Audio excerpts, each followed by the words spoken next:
మంత్రి అండ్ అలాగే బీఆర్ఎస్ నేత హరీష్ రావు మాట్లాడుతున్నారు. లైవ్ లో చూద్దాం. ఎందుకు లాక్కుంటారని మేము అడుగుతా ఉన్నాం. ఇవాళ మమ్మల్ని అరెస్ట్ చేయాల్సిన అవసరం ఏమొచ్చింది? మేము ప్రజాస్వామ్యబద్దంగా ఆ ఊరికి వెళ్లి ఆ రైతుల్ని ఓదార్చి రైతులకు భరోసా కల్పించడానికి ధైర్యం చెప్పడానికి వెళ్తా ఉంటే ఇవాళ మమ్మల్ని అరెస్ట్ చేసి గొంతు నొక్కే ప్రయత్నం చేస్తున్నారు. ఇది ఎంతసేపు ప్రజాస్వామ్యం అనిపించుకోదు. నీ పాలనంతా కూడా బోగస్ మాటలు, బోగస్ గ్యారంటీలు, అన్ని అబద్దపు మాటలతో నువ్వు ఇవాళ కాలం వెళ్లబుచ్చుతా ఉన్నావు. ఏమంటుండ్రు రేవంత్ రెడ్డి? రాముడు రాక్షసుడు అని మాట్లాడుతూ రావణాసుడు అని. ఎవరు రావణాసుడు? నువ్వు కాదు. నీకు మించిన రావణాసుడు ఉన్నాడా? నువ్వు ప్రతిపక్షాల మీద ప్రజలను వేధిస్తూ పేదల ఇండ్లు కూలగొడుతూ రాక్షస ఆనందం పొందుతా ఉన్నావు. వికృతమైన పాలన అందిస్తా ఉన్నావు. ఈ రాష్ట్రంలో ప్రజాస్వామ్య విలువలు మంటగలిచిపోయినటువంటి పరిస్థితి ఉంది.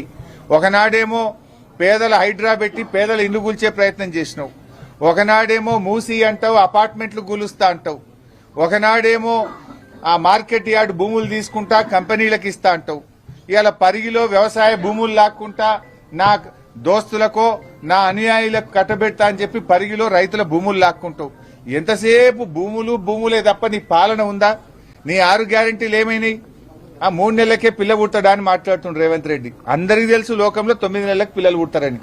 కానీ నువ్వే చెప్పినావు 100 రోజుల్లో 6 గ్యారెంటీలు అమలైతాయి అన్నావు. అయినాయా అమలు? 6 గ్యారెంటీలు 100 రోజుల్లో చేస్తాను. 900 రోజులైంది, ఏమైంది అని ప్రతిపక్షంగా మేము అడుగుతా ఉన్నాం. ఇవాళ అవ్వాతాతల దగ్గరికి పోయి రాక్షసుడు ఎవడు అంటే రేవంత్ రెడ్డి అని చెప్తారు. ఇవాళ రైతన్నల దగ్గరికి పోయి రాక్షస పాలన ఏది అంటే రేవంత్ పాలన అంటారు. దిల్సుఖ్ నగర్ లోనో అశోక్ నగర్ సెంట్రల్ లైబ్రరీలోకి వెళ్లి నిరుద్యోగ యువకుల్ని అడిగితే రాక్షస పాలన ఎవరిది అంటే రేవంత్ రెడ్డిది అని చెప్తారు. ఇవాళ ఎవరిని కదిలిచ్చినా ఈ రాష్ట్రంలో అందరినీ బాధల్లో పెట్టినావు. నువ్వు మోసం చేయండి ఎవరినుందా? ఈ పోలీసులను కూడా మోసం చేసినావు.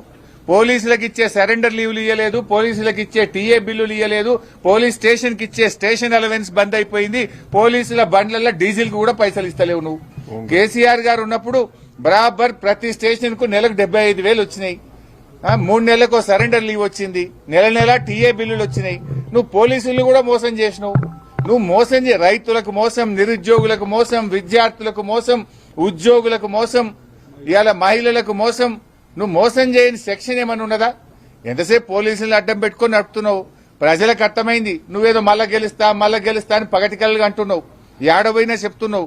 నువ్వు గెలుసుడు కాదు కదా, ప్రతిపక్ష హోదా కూడా రాదు.